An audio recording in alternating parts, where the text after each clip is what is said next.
السلام علیکم ورحمۃ اللہ وبرکاتہ۔ ان الحمد للہ نحمده ونستعینه ونستغفره ونعوذ باللہ من شرور انفسنا ومن سیئات اعمالنا من يهده الله فلا مضل له ومن يضلل فلا هادي له وأشهد أن لا إله إلا الله وأشهد أن محمدا عبده ورسوله أما بعد فإن خير الحديث كتاب الله وخير الهدي هدي محمد صلى الله عليه وسلم وشر الأمور محدثاتها وكل محدثة بدعة وكل بدعة ضلالة وكل ضلالة في النار۔ اعوذ باللہ من الشیطان الرجیم بسم اللہ الرحمن الرحیم۔ یا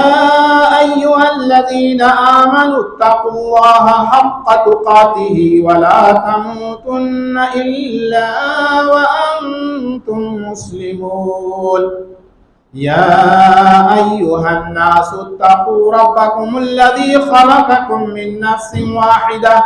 وخلق منها زوجها وبث منهما رجالا كثيرا ونساء واتقوا الله الذي تساءلون به والأرحام إن الله كان عليكم رقيبا۔ يا أيها الذين آمنوا اتقوا الله وقولوا قولا سديدا يصلح لكم أعمالكم ويغفر لكم ذنوبكم ومن يطع الله ورسوله فقد فاز فوزا عظيما۔ وقال تعالى في موضع آخر وتوبوا إلى الله جميعا أيها المؤمنون لعلكم تفلحون۔ وقال النبي صلى الله عليه وسلم كل بني آدم خطاء وخير الخطائين التوابون۔ معزز سامعین کرام، دینی و ملی بھائیوں، دور دراز سے آئے ہوئے مہمانوں، عزیز طلباء، اساتذہ کرام، آج کی یہ مجلس جو دینی مجلس رچائی گئی ہے اور سجائی گئی ہے، اس سے ہم لوگ انشاءاللہ تعالیٰ بہت دنیا میں بھی فائدہ حاصل کریں گے اور آخرت میں اللہ رب العالمین اجر و ثواب سے ہمیں نوازیں گے۔ میرے بھائیوں دوستو، ضرورت اس بات کی ہے اس معاشرے و سماج میں کہ ہم اور آپ گناہوں پہ گناہیں کرتے جاتے ہیں، غلطیوں پہ غلطیاں کرتے جاتے ہیں، بڑے سے بڑے جرائم کا ارتکاب کرتے ہیں، لیکن ہمارے سروں پر جو نہیں ریگتا، ہمیں احساس نہیں ہوتا ہے۔ تو ہم آج یہ احساس کرانے آئے ہیں۔ کچھ لوگ مایوسی کے شکار ہو جاتے ہیں ہمارے مسلمان بھائی، مومن بھائی، کہ ہم نے تو بہت غلطیاں کر لی، ہم نے بہت خطائیں کر لی ہیں، اب ہماری زندگی کامیاب و کامران نہیں ہو سکتی ہے۔ یہ شیطان وسوسہ دل میں ڈالتا رہتا ہے۔ مثال کے طور پر ایک آدمی بے نمازی ہے، 20 سال کا ہو گیا، 25 سال کا ہو گیا، شیطان اس کی دل میں یہ وسوسہ ڈالتا ہے کہ تمہیں نماز کے لیے نہیں جانا ہے، کیونکہ اب تمہاری زندگی تو 20-25 سال گزر چکی ہے، برباد کر چکے ہو، اب کیا تمہیں ملنے والا ہے۔ تو ایسا دل میں وسوسہ شیطان ڈالتا رہتا ہے اور انسان کو عبادت کے قریب نہیں آنے دیتا ہے۔ تو ایک ایسا اوزار،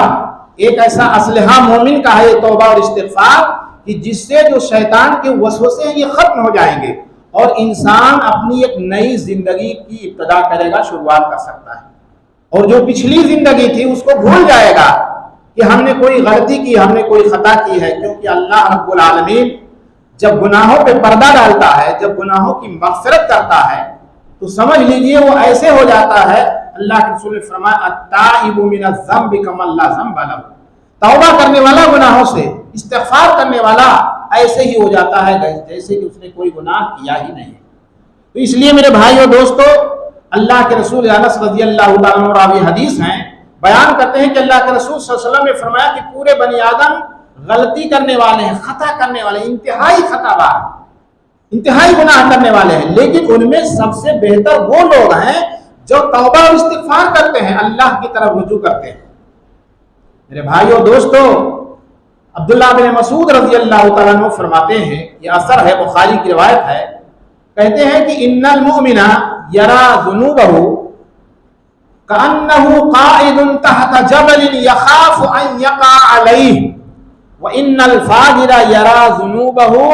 کذباب مرت علی انفہ کأنہ فقال ہکذا بہ۔ تو اس طریقے سے عبداللہ بن مسعود کہتے ہیں دراصل بات یہ ہے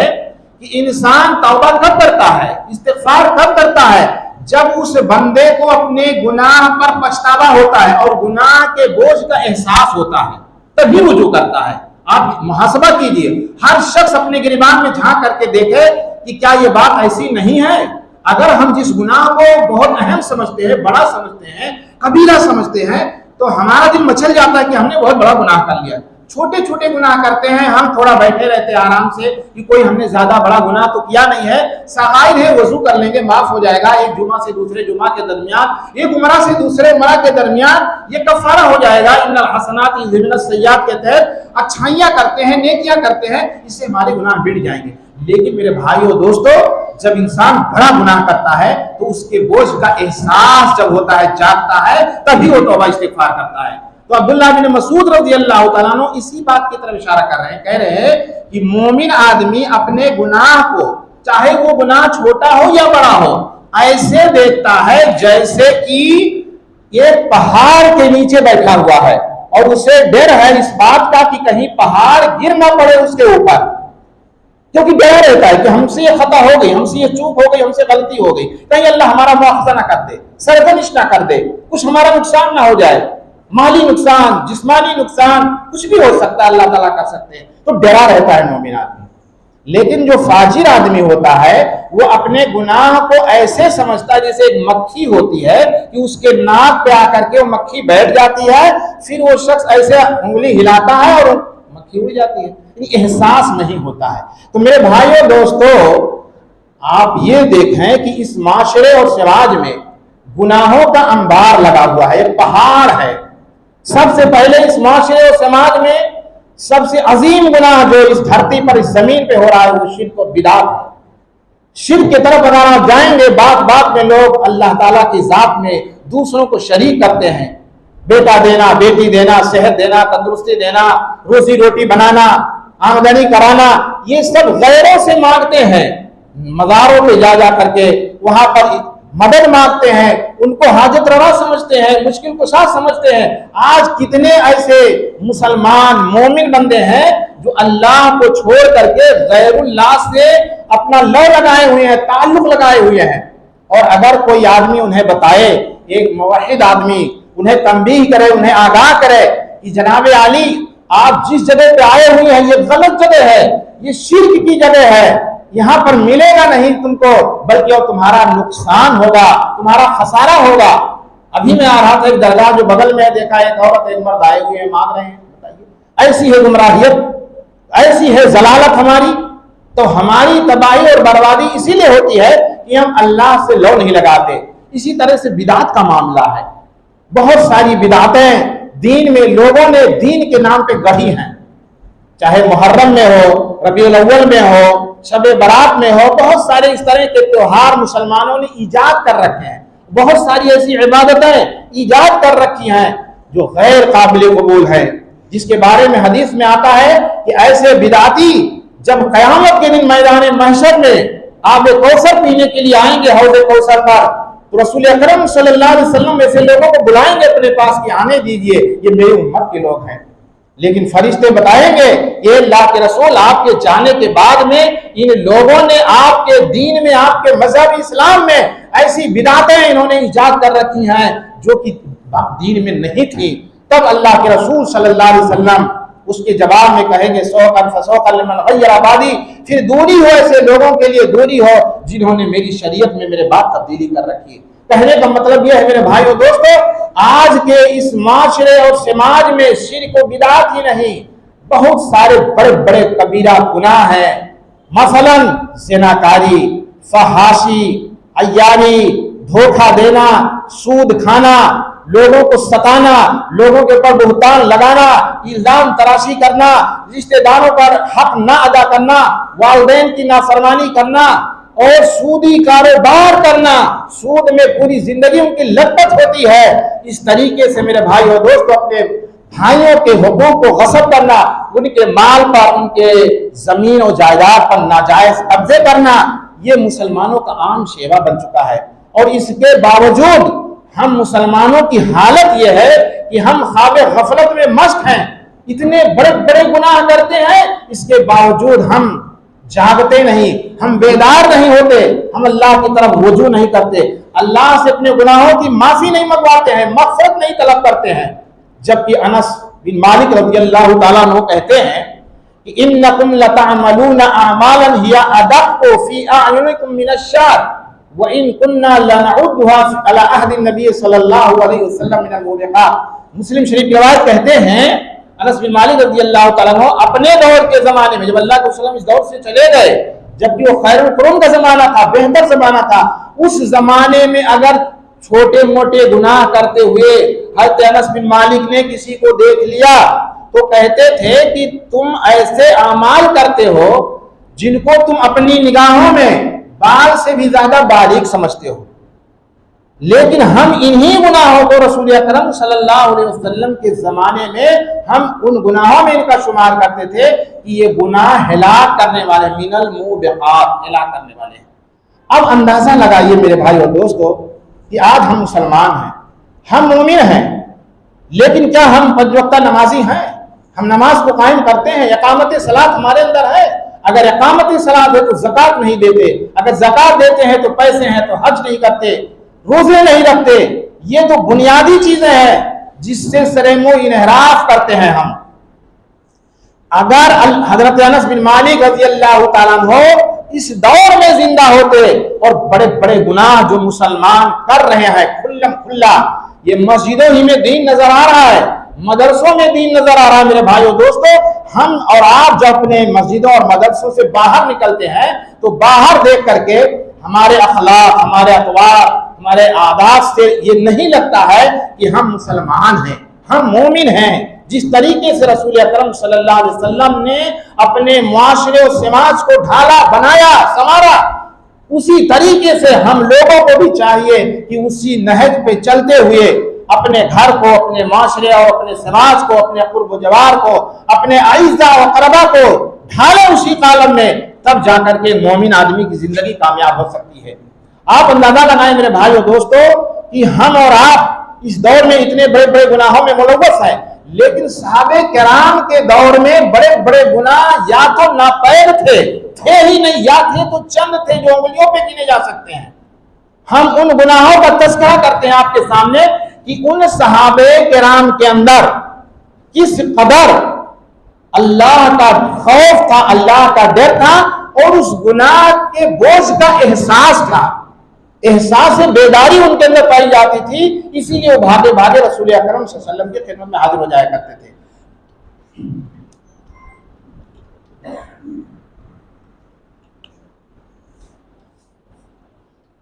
اس سلسلے میں ہم 3 واقعات ذکر کرتے ہیں، صحابہ کے دور کے واقعات جو ہمارے لیے قابل عبرت ہیں، نمونہ ہے، اسوہ ہے توبہ اور استغفار کے تعلق سے۔ پہلا واقعہ عمران بن حسین رضی اللہ تعالیٰ عنہ بیان کرتے ہیں کہ قبیلے جوہینہ کی ایک عورت سے زنا سرزد ہو گیا۔ جب زنا سرزد ہوا تو اس عورت کو نیند نہیں آ رہی ہے، چین نہیں، اس کا سکون غارت ہے، سب کچھ برباد ہو رہا ہے۔ اس نے سوچا، اس نے سمجھا کہ واقعی ہم نے کوئی غلطی کی ہے، بڑا گناہ کیا ہے، اور اس گناہ کے بوجھ کے تلے دبی جا رہی ہوں۔ اس لیے رسول اکرم صلی اللہ علیہ وسلم کی خدمت میں بھاگی بھاگی آئی اور کہا، اللہ کے رسول صلی اللہ علیہ وسلم، میں نے حدود کو پامال کیا ہے، لہذا میرے اوپر حد جاری کیا جائے، میں اقرار کرتی ہوں کہ میں نے زنا کیا ہے۔ تو اللہ کے رسول صلی اللہ علیہ وسلم نے دیکھا کہ جب یہ زنا ہے اور حاملہ بھی ہے، تو آپ صلی اللہ علیہ وسلم نے اس کے سرپرست کو بلایا اور کہا کہ اس کو لے جاؤ احسن الیہا فاذا وضعت فاتنی بہا، اس کے ساتھ اچھا سلوک کرو، اچھا برتاؤ کرو، اور جب یہ عورت بچے کو جنم دے تو پھر میرے پاس لے کر کے آنا۔ چنانچہ ایسے ہی ہوا، جب اس عورت نے بچہ جنا اور ان کے سرپرستوں نے آ کے بتایا کہ اس عورت نے بچے کو جنم دیا ہے، تو اس جوہینہ قبیلے کی عورت کو اللہ کے رسول صلی اللہ علیہ وسلم نے کہا کہ اس کو سینے تک کپڑے میں باندھ کر کے گڈھا کھودا جائے اور اس کو رجم کر دیا جائے۔ جب رجم کیا گیا تو اس وقت جو ہے صحابہ کرام رضوان اللہ علیہ اجمعین پتھروں سے اسے مار رہے ہیں، اور جب وہ ہلاک ہو گئی، تباہ ہو گئی، برباد ہو گئی، تو اللہ کے رسول صلی اللہ علیہ وسلم آگے بڑھے کہ اس عورت کا نماز جنازہ میں پڑھاؤ تاکہ اس کی مغفرت ہو جائے، کیونکہ اس نے بہت توبہ کی اور اس کے اوپر حد جاری کر دیا گیا۔ تو حضرت عمر رضی اللہ تعالیٰ عنہ تھے، کہا اے اللہ کے رسول، آپ اس زانیہ اور فاحشہ عورت کی نماز جنازہ پڑھائیں گے؟ آپ پیچھے ہٹ جائیے، منع کیا حضرت عمر رضی اللہ تعالیٰ عنہ نے۔ تو اللہ کے رسول صلی اللہ علیہ وسلم نے کیا تاریخی جواب دیا میرے بھائیو دوستو، کہا اے عمر، تمہیں معلوم ہے اس عورت نے کتنی توبہ کی ہے؟ لقد تابت توبۃ لو قسمت بین 70 من اہل المدینہ لوسعتهم، اس نے اتنی توبہ کی ہے، اتنی توبہ کی ہے کہ اگر اس کے توبہ کو مدینہ کے 70 افراد پہ تقسیم کر دیا جائے تو سب کے گناہ معاف ہو جائیں گے اور سب کے لیے کافی ہو جائے گا۔ اور عمر کیا تم سوچتے ہو، اس نے تو اس سے بڑی توبہ کیا ہو سکتی ہے کہ اپنی جان ہی اللہ کے راستے میں قربان کر دی اپنے گناہوں کی وجہ سے، تو اس سے اچھی توبہ نہیں ہو سکتی ہے۔ تو یہ احساس تھا صحابہ کرام یا صحابیات کے اندر کہ ہم نے گناہ کیا ہے، اس کی سزا ہمیں آخرت میں بھگتنی پڑے گی، جب تک ہمارے اوپر حد نہیں جاری کر دی جائے گی تب تک میں عذاب سے بچ نہیں سکتی۔ اسی طرح کا دوسرا واقعہ حضرت بریدہ رضی اللہ تعالیٰ عنہ بیان کرتے ہیں کہ ماعز بن مالک اسلمی رضی اللہ تعالیٰ عنہ صحابی رسول ہیں، یہ اللہ کے رسول صلی اللہ علیہ وسلم کی خدمت میں آتے ہیں، کہتے ہیں طہرنی یا رسول اللہ، اے اللہ کے رسول مجھے پاک کر دیجئے۔ اللہ کے رسول صلی اللہ علیہ وسلم کہتے ہیں وَيْحَكْ فَرْجِ وَاسْتَغْفِرْ وَتُوبِ إِلَى اللَّهِ، کہتے ہیں کہ تمہارے لیے اوپر افسوس ہے، تم لوٹ جاؤ اور اللہ کی طرف رجوع کرو اور اللہ سے مغفرت طلب کرو، تمہارے لیے کافی ہے۔ کوئی گناہ چھوٹا موٹا ہوا ہوگا، اللہ کے رسول نے سوچا۔ حضرت مالک تھوڑی دور گئے، ماعز بن مالک اسلمی، اور پھر لوٹ کر کے آئے، کہا طہرنی یا رسول اللہ، اے اللہ کے رسول مجھے پاک کر دیجئے۔ پھر وہی جواب دیا اللہ کے رسول نے کہ تمہارے اوپر افسوس ہے، تم لوٹ جاؤ اور اللہ سے توبہ کرو، اپنی مغفرت طلب کرو اللہ تعالیٰ سے۔ ایسے 3 بار ہوا اور مالک لوٹتے رہے۔ چوتھی بار جب آئے تو اللہ کے رسول صلی اللہ علیہ وسلم نے پھر یہی جواب دیا کہ وَيْحَكْ تمہارے اوپر افسوس ہے، فرج لوٹ جاؤ، وَتُوبْ إِلَى اللَّهِ اور اللہ سے توبہ کرو، وَاسْتَغْفِرِ اللَّهِ اور اللہ سے مغفرت طلب کرو۔ تو حضرت ماعز بن مالک اسلمی رضی اللہ تعالیٰ عنہ کہتے ہیں کہ اے اللہ کے رسول مجھے پاک کر دیجئے، میں نے زنا کیا ہے۔ جب اللہ کے رسول نے پوچھا فیما اطہرک، کس چیز سے تمہیں پاک کر دوں؟ قال من الزنا، کہا زنا سے مجھے پاک کر دیجئے۔ اللہ کے رسول کو بھی یقین نہیں ہو رہا ہے۔ ایک صحابی سے کہتے ہیں کہ جا کر کے دیکھو انہوں نے کہیں شراب تو نہیں پی رکھی ہے۔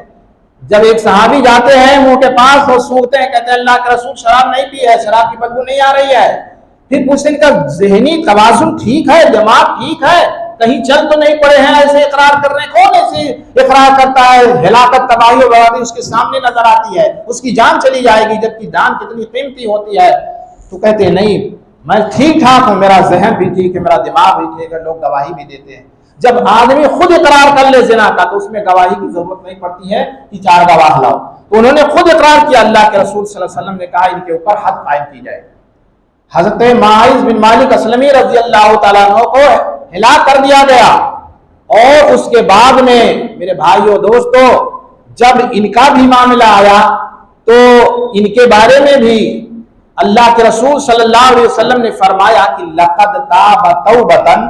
لو قسمت بین امۃ لوسعتهم، کہا کہ حضرت ماعز بن مالک اسلمی رضی اللہ تعالیٰ عنہ نے اتنی توبہ کی ہے، اتنی توبہ کی ہے کہ اگر ان کے توبہ کو ایک امت یعنی ایک گروہ، ایک جماعت میں تقسیم کر دیا جائے تو پوری جماعت کے لیے ان کی توبہ کافی ہو جائے گی۔ جب یہ معاملہ پیش آیا تو صحابہ کرام میں 2 گروہ ہو گئے۔ ایک گروہ یہ کہتا تھا کہ ماعز ہلاک ہو گئے، برباد ہو گئے، کیونکہ انہوں نے گناہ کیا اور گناہ کے بعد انہوں نے دنیا ہی میں سزا بھگت لی تو ان کی بربادی ہو گئی، تباہی ہو گئی۔ دوسرا گروہ صحابہ کرام کا اس بات کی طرف تھا کہ نہیں، وہ کامیاب ہو گئے، ان کی زندگی کامیاب ہو گئی، اس لیے کہ انہوں نے اپنے ہاتھ کو اللہ کے رسول کے ہاتھوں میں ڈال کر کے گناہ کا اعتراف کر لیا کہ اے اللہ کے رسول صلی اللہ علیہ وسلم میں نے زنا کیا ہے، اور پاک و صاف ہو گئے، اس بوجھ سے جو دبے ہوئے تھے نکل گئے، اس لیے وہ زندگی کامیاب ہو گئی۔ 3 دن کے بعد اللہ کے رسول صلی اللہ علیہ وسلم صحابہ کے درمیان آتے ہیں، ایسے مجلس لگی ہوئی تھی، سلام کرتے ہیں، سلام کا صحابہ جواب دیتے ہیں، پھر اس کے بعد میں اللہ کے رسول صلی اللہ علیہ وسلم مومنوں سے کہتے ہیں، صحابہ سے کہتے ہیں کہ فاستغفروا لماعز بن مالک، اپنے بھائی ماعز بن مالک اسلمی کے لیے مغفرت کی دعا کرو۔ لہذا وہ صحابہ کرام جو وہاں بیٹھے تھے کہتے ہیں اللہ تعالیٰ تو ماعز بن مالک اسلمی رضی اللہ تعالیٰ عنہ کی مغفرت فرما، ان پر رحم فرما۔ اور اس کے بعد میں اللہ کے رسول یہ جملہ فرمایا کہ بہت توبہ کیا۔ یہ 2 واقعہ ہوا۔ ایک تیسرا واقعہ غامدیہ عورت کا ہے، وہ بھی آتی کہتی طاہرنی یا رسول اللہ، اللہ کے رسول مجھے پاک کر دیجئے۔ اللہ کے رسول صلی اللہ علیہ وسلم کہتے ہیں وَيْحَكِ، تمہارے اوپر افسوس ہے، فَارْجِعِي وَتُوبِي إِلَى اللَّهِ وَاسْتَغْفِرِي إِلَى اللَّهِ، کہتے ہیں کہ جاؤ اللہ کے رسول، واپس چلی جاؤ، اپنے گھر جاؤ، اللہ کی طرف رجوع کرو، اللہ سے مغفرت طلب کرو۔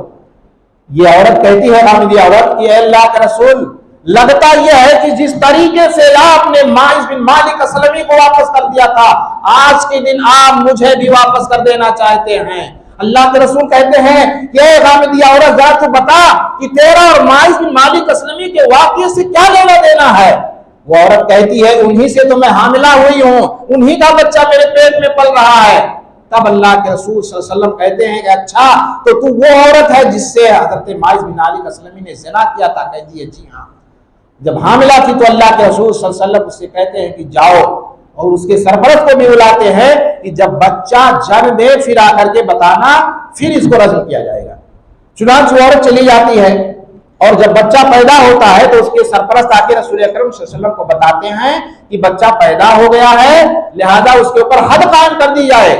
چنانچہ حد قائم کر دی جاتی ہے۔ اور دوسری روایت میں مسلم شریف کی ہے، اس میں یہ ہے کہ جب بچہ وہ عورت جنتی ہے تو فوراً اس کے بعد اپنے بچے کو اپنے کپڑے میں لپیٹ کر کے رسول اکرم صلی اللہ علیہ وسلم کی خدمت میں آتی ہے۔ کیوں آتی ہے؟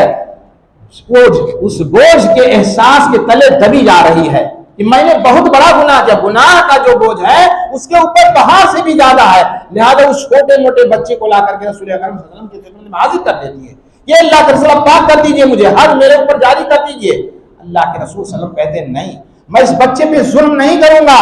جب یہ بچہ کھانے پینے کے لائق ہو جائے گا جاؤ دودھ پلاؤ، پھر لے کر کے آنا، پھر تمہارے اوپر حد جاری کی جائے گی۔ چنانچہ کچھ دنوں کے بعد، کچھ مہینوں کے بعد جب بچہ وہ کچھ کھانے پینے کے لائق ہو جاتا ہے تو وہ عورت اس بچے کو لے کر کے اور اس کے ہاتھ میں روٹی کا ایک نوالا، ایک ٹکڑا لے کر کے آتی ہے کہ کہیں اللہ کے رسول صلی اللہ علیہ وسلم یہ نہ دیکھ لے کہ یہ بچہ ابھی نہیں کھا رہا اور واپس نہ کر دے۔ یہ احساس تھا میرے بھائیوں دوستوں۔ آتی ہے کہتی ہے اللہ کے رسول اب یہ بچہ کھانے پینے کے لائق ہو گیا اور یہ دیکھیے روٹی کا ٹکڑا اس کے ہاتھ میں ہے۔ چنانچہ اللہ کے رسول صلی اللہ علیہ وسلم اس کے سرپرست کو بچے کو حوالے کرتے ہیں کہ اس کی دیکھ بھال تم کرو، اور اس عورت کو کپڑا باندھا جاتا ہے سینے تک، گڈھا ڈال کر کے کھود کر کے اسے رجم کر دیا جاتا ہے۔ جب پتھر مارتے ہوئے خالد بن ولید کا گزر ہوتا ہے، وہ بھی ایک پتھر اٹھاتے ہیں اور اس کے سر پر دے مارتے ہیں۔ جب اس کے خون کے چھینٹے حضرت خالد کے چہرے پہ لگتے ہیں تو خالد بن ولید رضی اللہ تعالیٰ عنہ اس عورت کو برا بھلا کہنے لگ جاتے ہیں۔ اللہ کے رسول صلی اللہ علیہ وسلم یہ جملہ جب سنتے ہیں کہتے ہیں مہلن یا خالد، اے خالد یہ جملہ کہنا ترک کر دو، جانتے ہو اس عورت کے بارے میں لقد تابت توبۃ لو قالها صاحب مقص لغفر له، اے خالد بن ولید اس عورت نے تو اتنی توبہ کی ہے، اتنی توبہ کی ہے کہ اگر ایک ٹیکس لینے والا ظالم بادشاہ جو ناجائز ٹیکس وصولتا ہے وہ اگر توبہ اتنی کر لیتا تو اسے بھی اللہ تعالیٰ معاف فرما دیتے۔ بتائیے، تو یہ تھا احساس بیداری میرے بھائیو دوستو۔ آج ہمارے نوجوانوں کے اندر اس طرح کی باتیں، اس طرح کا فعل ہو رہا ہے، زنا جیسا جرم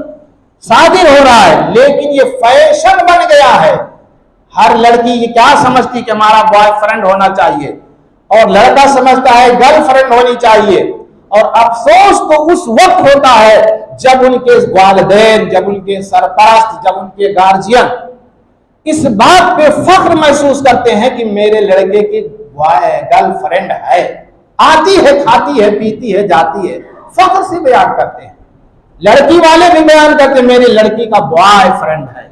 لگتا ہے کہاں امریکہ میں جو بائیڈن سے دوستی ہو گئی ہے، جو ان کے گھر میں آنے جانے لگا، بڑے فخر کی بات ہے، یہ مباحات کی بات ہے۔ میرے بھائیو دوستو، اتنا بڑا گناہ، آنکھوں کا زنا، ہاتھوں کا زنا، پاؤں کا زنا، دل کا زنا، شرمگاہ کا زنا، یہ سارے اعضاء و جوارح یہ زنا کرتے ہیں، اور اس کے باوجود ہم ہاتھ پہ ہاتھ رکھے بیٹھے ہیں، توبہ اور استغفار کے ایک کلمہ ہمارے زبان سے نہیں نکلتا ہے۔ آئیے دیکھیں میرے بھائیو دوستو کہ اللہ رب العالمین نے توبہ اور استغفار کا حکم کس طریقے سے مومنوں کو دیا ہے۔ اللہ تعالیٰ نے فرمایا وَتُوبُوا إِلَى اللَّهِ جَمِيعًا أَيُّهَا الْمُؤْمِنُونَ لَعَلَّكُمْ تُفْلِحُونَ، اے مومنو تم توبہ اور استغفار کرو، سب کے سب مل کر کے استغفار کرو تاکہ تم کامیاب ہو جاؤ۔ اسی طریقے سے دوسری آیت میں اللہ رب العالمین نے مومنوں کے تعلق سے فرمایا یا ایھا الذین آمنوا توبوا الی اللہ توبۃ نصوحا، اے ایمان والو تم اللہ کے دربار میں سچی توبہ کرو، خالص توبہ کرو۔ اور اس کے بعد میں فرمایا عسیٰ ربکم ان یکفر عنکم سیئاتکم، ممکن ہے کہ اس توبہ سے، اس استغفار سے اللہ تعالیٰ تمہارے گناہوں کو مٹا دے،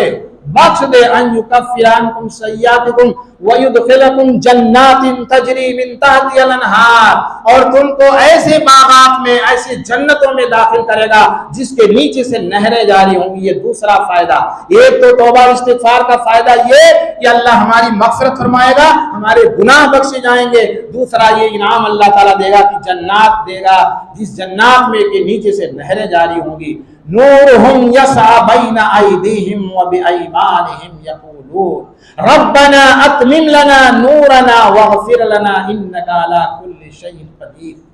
میرے بھائیو دوستو، اس وقت اہل ایمان کہیں گے کہ اے اللہ تعالیٰ، وہ نور ان کا ان کے آگے اور دائیں، سامنے اور دائیں دکھائی دے رہا ہوگا، وہ چل رہے ہوں گے اس روشنی کے تعلق سے آگے بڑھ رہے ہوں گے، اور یہ کہہ رہے ہوں گے اپنی زبان سے کہ اے اللہ تعالیٰ تو ہمارے نور کو اور بڑھا دے، مکمل کر دے۔ تو میرے بھائیو دوستو، اس وقت اللہ تعالیٰ انہیں پورا نور عطا کرے گا، یوم لا یخزی اللہ النبی والذین آمنوا معہ۔ اور اسی طریقے سے اللہ نے فرمایا کہ چوتھی چیز کہ اللہ رسوا نہیں کرے گا، اللہ بے عزت نہیں کرے گا نبی کو اور اہل ایمان کو اس توبہ اور استغفار کے اتنے۔ تو گویا کہ اللہ تعالیٰ نے جو مومنوں کو حکم دیا کہ توبہ کرو، استغفار کرو، اس کے چار فائدے ہوئے۔ اسی طریقے سے اللہ کے رسول صلی اللہ علیہ وسلم نے اپنی امت کو کہا یا ایھا الناس توبوا الی ربکم فواللہ انی لاتوب الی اللہ عز وجل فی الیوم 100 مرہ وفی بعض روایات 70 مرہ۔ اللہ کے رسول کہتے ہیں اے لوگو تم اپنے رب کی طرف رجوع کرو، اس لیے کہ اللہ کی قسم میں نبی ہوں، لیکن اس کے باوجود بھی میں اپنے رب کی طرف رجوع کرتا ہوں دن میں 100 بار، بعض روایت میں آتا ہے 70 بار۔ اور بعض صحابہ نے فرمایا کہ اللہ کے رسول صلی اللہ علیہ وسلم یہ دعا 100 بار ایک مجلس میں پڑھتے تھے، رب اغفر لی وتب علی انک انت التواب الغفور۔ یہ دعا اللہ کے رسول صلی اللہ علیہ وسلم نے پڑھی 100 بار، اور ابو بکر رضی اللہ تعالیٰ عنہ کو جو غار یاد تھے ان کو ہر نماز کے آخر میں اس دعا کو، دعائے مغفرت کو پڑھنے کا، یعنی گناہوں کو معاف کرنے کا جو دعا اللہ تعالیٰ نے فرمائی ہے، اس دعا کو یاد کرا کہ رب انی ظلمت نفسی ظلما کثیرا ولا یغفر الذنوب الا انت فاغفر لی مغفرۃ من عندک وارحمنی انک انت الغفور الرحیم۔ یہ دعا ہم لوگ روزانہ ہر نماز بلکہ آخری تشہد میں پڑھتے ہیں، لیکن اس کے باوجود اس کا احساس نہیں ہوتا ہے میرے بھائیو دوستو کہ ہم اللہ تعالیٰ سے مغفرت مانگ رہے ہیں، ہم اس گناہ کو دوبارہ نہ کریں، اس سے ہم رجوع کریں۔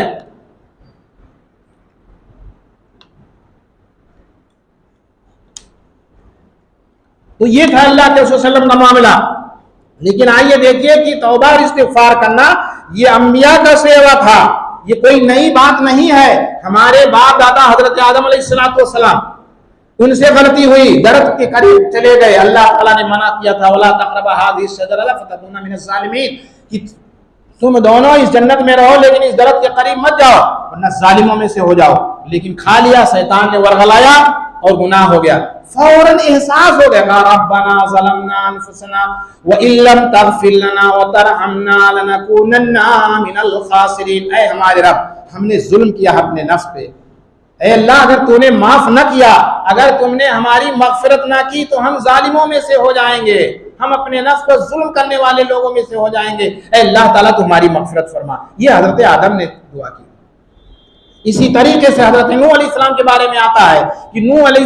السلام نے جب کشتی بنائی تھی اور اللہ تعالیٰ نے کہا تھا کہ اس میں وہی لوگ بچ سکتے ہیں جو لوگ ایمان والے ہوں گے، غیر ایمان والے غیر مومن نہیں بچ سکتے ہیں، نجات آج کے دن نہیں ہے۔ تو جب ان کا بیٹا ڈوبنے لگا تو حضرت نوح علیہ السلام نے کہا اے اللہ تو نے تو وعدہ کیا تھا کہ تیرے اہل و عیال کو ہم بچا لیں گے، تو میرا بیٹا تو بھی میرے اہل و عیال سے ہے، اس کو کیوں ڈبو رہا ہے، اس کو کیوں نہیں بچا رہا ہے؟ اللہ تعالیٰ کی طرف سے ندا آئی کہ اے نوح تم ایسے سوال نہ کرو جس کے بارے میں تمہیں علم نہ ہو، تمہیں نہیں معلوم کہ تمہارا بیٹا تمہارے اہل سے نہیں ہے، کیوں نہیں؟ نو عمل غیر صالح، اس کے عمل غیر صالح ہے۔ اس سے ایک بات اور بھی معلوم ہوتی ہے میرے بھائیو دوستو کہ اگر ہماری اولادیں صالح نہیں ہیں تو ہمارے خاندان سے نہیں، ہمارے گھر والوں سے نہیں ہے، ہمارے اہل و عیال میں سے نہیں ہے۔ آج نماز سے دوری، ہر ایک چیز سے دوری، ہر جرم میں ملوث ہیں، پھر بھی ہماری اولاد شمار ہوتی ہے۔ تو نبی شفقت پدری جو ہوتی ہے نا،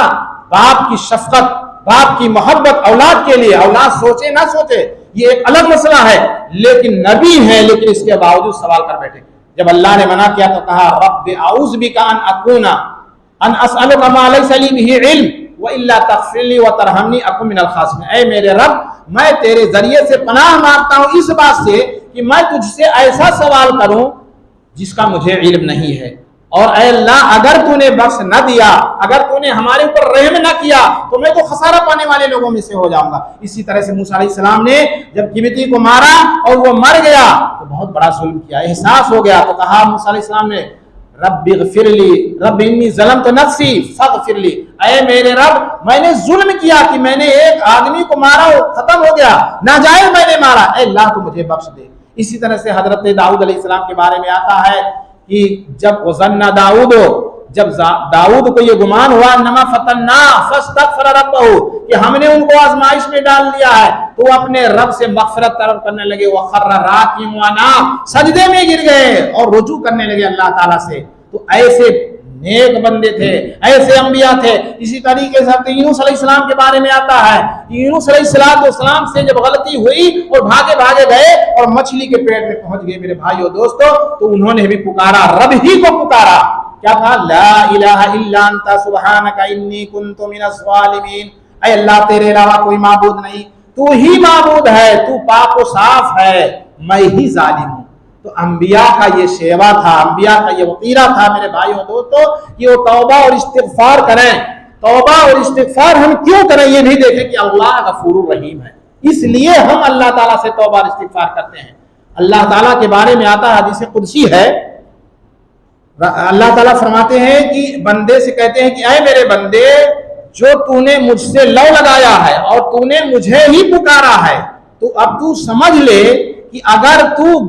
گناہ آسمان کے برابر لے کر کے آئے، تیرے گناہ اتنے ہو جائیں کہ تو آسمان کے برابر گناہ کرتا چلا جائے، تو میں تجھے بخشتا چلا جاؤں گا، معاف کرتا چلاؤں گا، ولا ابالی، اور مجھے کوئی پرواہ نہیں ہوگا۔ اسی طریقے سے اے میرے بندے اگر تو نے مجھے ہی پکارا ہے،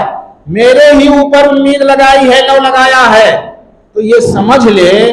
کہ جب تو میرے پاس آئے گا اس حال میں کہ تو نے میرے ساتھ کسی کو شریک نہیں کیا ہے، تو میں تیرے گناہوں کو، اگر تیرے گناہ زمین کے برابر ہیں تو میں زمین کے برابر مغفرت لے کر کے آؤں گا۔ اس لیے اللہ تعالیٰ سے ہمیں توبہ کرنا ہے، کیونکہ یہ اللہ کے اوصاف ہیں۔ ابو موسیٰ اشعری رضی اللہ تعالیٰ عنہ کہتے ہیں کہ اللہ کے رسول صلی اللہ علیہ وسلم نے فرمایا ان اللہ یبسط یدہ باللیل لیتوب مسیء النہار، کہتے ہیں کہ اللہ اپنے ہاتھ کو رات کے وقت پھیلاتا ہے تاکہ دن کا جو گنہگار ہے، دن میں جس نے گناہ کیا ہے وہ توبہ کر لے، وَيَبْسُطُ يَدَهُ بِالنَّهَارِ لِيَتُوبَ مُسِيءُ اللَّيْلِ، اور دن میں بھی اسی طریقے سے اپنے ہاتھ کو اللہ پھیلاتا اپنے بندوں کے لیے تاکہ میرے بندے جو ہے مغفرت طلب کریں، میں انہیں بخش دوں، حتی تطلع الشمس من مغربها، یہاں تک کہ سورج مغرب سے طلوع ہو جائے۔ تو ہم اللہ سے کیوں دعا کریں گے؟ اس لیے کہ اللہ مغفرت کرنے والا ہے۔ اسی طریقے سے حدیث میں آتا ہے کہ اللہ رب العالمین اپنے بندے سے کتنا خوش ہوتا ہے توبہ کرنے کی وجہ سے کہ ایک آدمی سواری لے کر کے صحرا میں نکل جائے اور صحرا میں نکل گیا ہے، اس کی سواری غائب ہو گئی ہے، ڈھونڈ رہا ہے، نہیں مل رہی ہے سواری، لیکن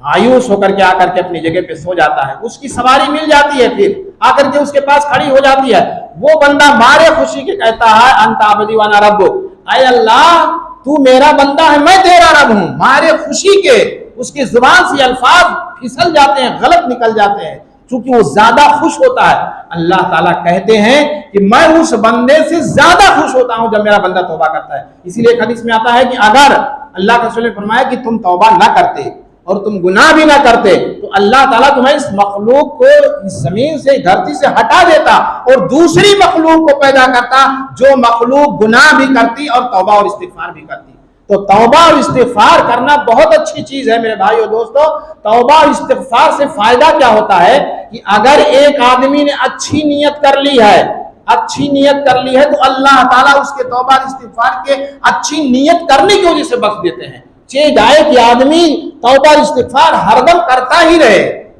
ابو سعید خدری رضی اللہ تعالیٰ عنہ راوی حدیث بیان کرتے ہیں کہ اللہ کے رسول نے بتایا کہ پچھلی امتوں میں ایک آدمی ایسا تھا جس نے 99 قتل کیا تھا،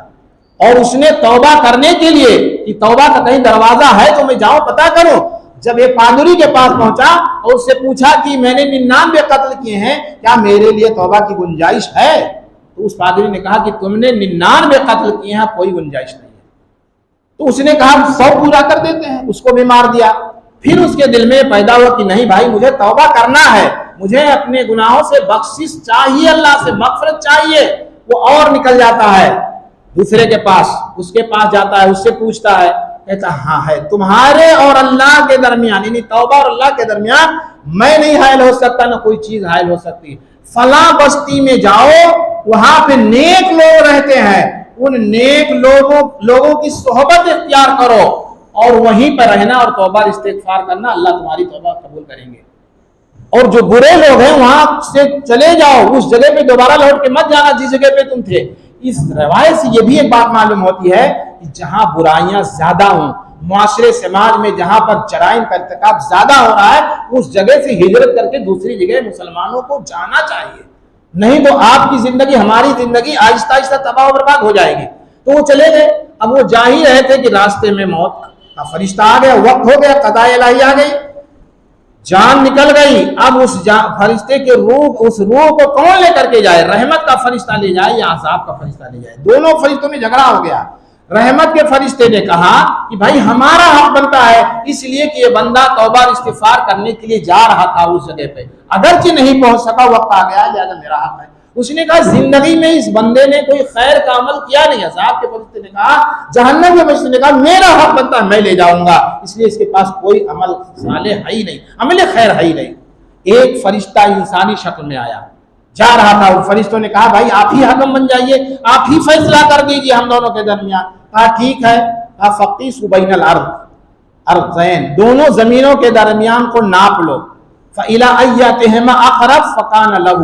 کہا جو جس کے زیادہ قریب ہو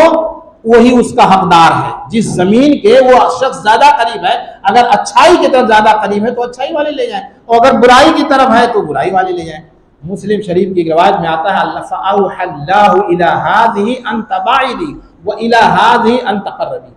اس زمین کو جس نے طے کر لیا تھا، مسافت طے کر لی تھی اس آدمی نے، اس کے طرف اللہ نے وہی کیا، اے زمین تو اور دور ہو جا، پھیل جا، اور جو زمین باقی تھی اس زمین کی طرف اللہ نے وہی کہا تم سمٹ جا۔ دیکھیے 100 قتل کیا ہے،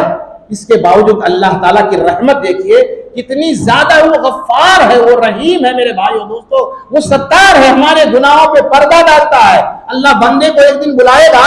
اور کہے گا کہ اے بندے تو نے دنیا میں یہ گناہ کیا تھا، بندہ اقرار کرے گا، اللہ کہے گا کہ میں نے تجھے تیرے گناہوں پہ پردہ ڈالے رکھا تھا دنیا میں، اور آج بھی آخرت کے دن بھی پردہ ڈالتا ہوں، میں نے تجھے بخش دیا، معاف کر دیا۔ تو میرے بھائیو دوستو، اب ٹائم بھی زیادہ ہو رہا ہے، باقی باتیں انشاءاللہ تعالی ہمارا یوٹیوب پر جو قبولیت توبہ کے شروط ہیں، یہ نہیں کہ بس توبہ گناہ کرتے جائیے توبہ کرتے جائیے، اس کے لیے بھی کچھ شروط ہیں۔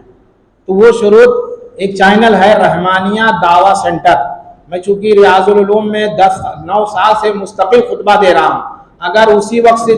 ویڈیو بناتا یا آڈیو بناتا تو میرے کافی ویڈیوز ہو جاتے 8-9 سال میں، اور کافی دوری تک ہماری باتیں، دین کی باتیں پہنچ سکتی تھی، لیکن دیر آئے درست آئے۔ ایک بچہ ہریانہ کا ہے، شیخ کے ادھر کا ہے، نوح کا، اس نے کہا شیخ میں بناتا ہوں، ہم نے کہا ٹھیک ہے، تو 2 جمعہ سے اس نے بنانا شروع کر دیا ہے۔ تو توبہ کی قبولیت کے شروط اس میں مل جائیں گے آپ کو، باقی چیزیں پہلے یہ ملیں گی، اس کے بعد میں یہ تو بن رہی ہے، اور وہ چیز آپ کو مل جائے گی کہ کیا کیا شروط ہیں توبہ کی قبولیت کے۔ یہ نہیں کہ شراب پیتے جائیں توبہ کرتے جائیں، بہت لوگ سمجھتے ہیں نا کہ ایک گھونٹ مارا استغفر اللہ، پھر ایک گھونٹ مارا استغفر اللہ، تو اس سے کام نہیں چلے گا۔ اخلاص ہونا چاہیے،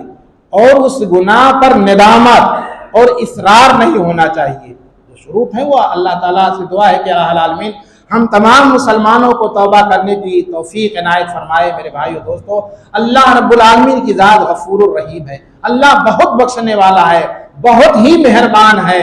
اسی طریقے سے ایک روایت اور ذکر کر کے میں اپنی بات ختم کر دیتا ہوں۔ ایک آدمی تھا، وہ بھی روایت ہے، ابو ہریرہ رضی اللہ تعالیٰ عنہ کہتے ہیں کہ گزشتہ قوموں کا ذکر نہیں، بس ایک آدمی کا ذکر ہے۔ اللہ کے رسول نے فرمایا کہ ایک آدمی تھا، اس کے پاس کچھ بچے تھے، اپنے بچوں کو بلایا، اس نے بہت گناہ کیا تھا، اس نے بھی کوئی کار خیر نہیں کیا تھا۔ یہ اس لیے میں بتا رہا ہوں کہ بہت سارے لوگ گناہوں پہ گناہ کیے جاتے ہیں اور یہ سوچتے ہیں اس کی مغفرت نہیں ہوگی، جبکہ اللہ تعالیٰ نے فرمایا کہ قل یا عبادی الذین اسرفوا علی انفسہم لا تقنطوا من رحمت اللہ ان اللہ یغفر الذنوب جميعا انہ هو الغفور الرحیم۔ اللہ تعالیٰ نے فرمایا اے میرے بندے،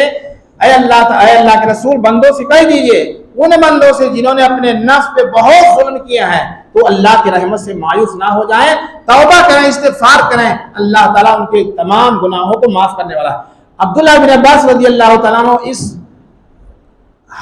روایت کیا نام ہے آیت کے ضمن میں تفسیر میں لکھتے ہیں کہ بہت سارے کفار مشرکین ایسے تھے جنہوں نے بہت ساری بدکاریاں کی تھی، زنا کیا تھا، چوری کی تھی، ڈکیتی کی تھی، تو انہوں نے فتویٰ پوچھا اللہ کے رسول سے کہ آپ جس دین کی طرف لوگوں کو بلاتے ہیں وہ دین تو صحیح لگ رہا ہے، اچھا ہے، بہتر ہے، ہم قبول کر لیں، لیکن کیا آپ ہماری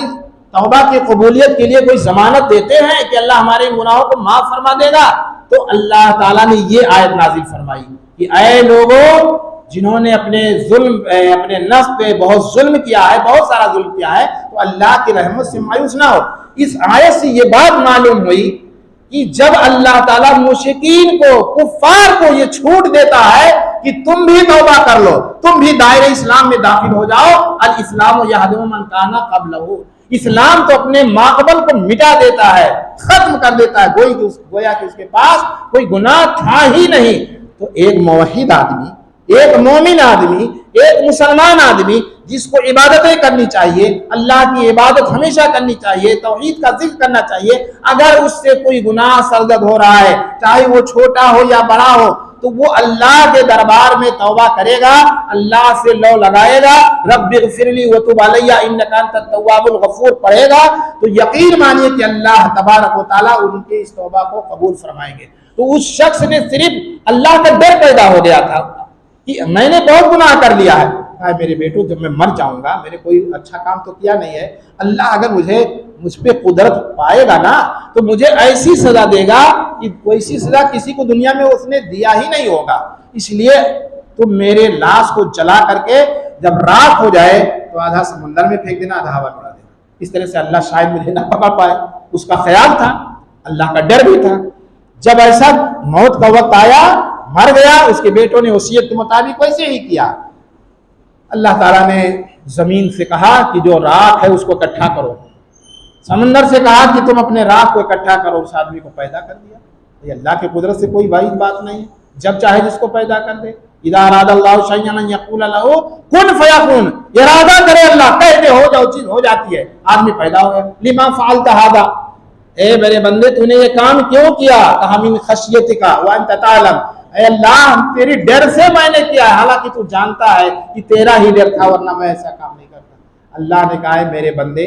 جب تو نے میرے ڈر سے کیا ہے یہ کام، جا میں نے تجھے بخش دیا، میں نے تجھے معاف کر دیا۔ اب آپ اندازہ لگائیے کہ ایسے ایسے لوگ اس دنیا میں گئے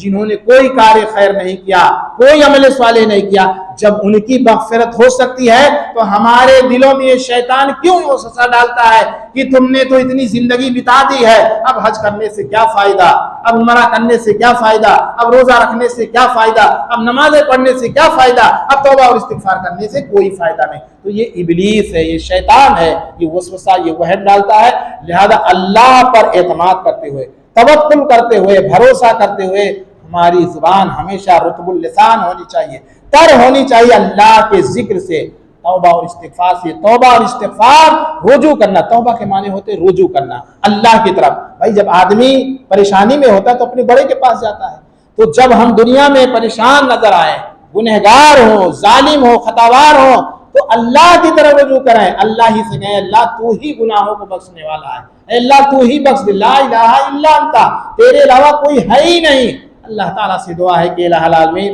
ہم تمام مسلمانوں کو، ہم تمام مومنوں کو توبہ کرنے کی توفیق عنایت فرما۔ اے اللہ ہمارے گناہوں کو تو بخش دے، ہمارے جوان بھائیوں کو، بیٹوں کو اللہ تعالیٰ تو رہنمائی فرما، وہ راہ راست پہ چلیں، صراط مستقیم پر چلیں، وہ نمازی بنیں، وہ پرہیزگار بنیں، روزے دار بنیں، حاجی بنیں۔ اللہ تعالیٰ